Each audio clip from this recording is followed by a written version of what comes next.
In this video, we're going to learn how to divide fractions.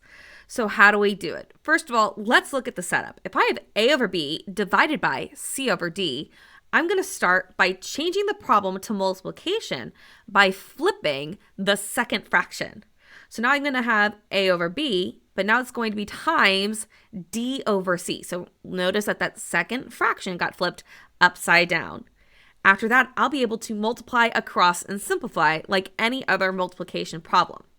Now, one of the ways we can remember how this works is the phrase keep, change, flip.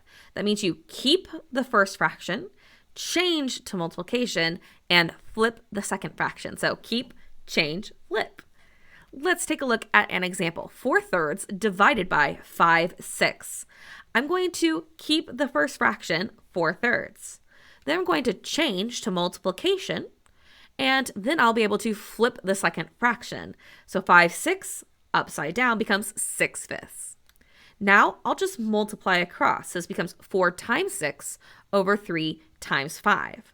That is 24 over 15.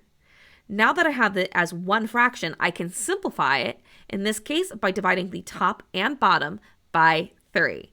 24 divided by 3 is 8, and 15 divided by 3 is 5.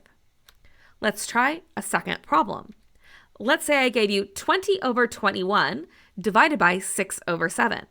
Well, I'm going to keep that first fraction, 20 over 21, change to multiplication, and flip the second fraction. So 6 over 7 becomes 7 over 6. Now I can multiply across, which gives me 20 times 7 over 21 times 6. 20 times 7 is 140, and 21 times 6 is 126. Now that it's one fraction, I can simplify by dividing the top and bottom by their greatest common factor.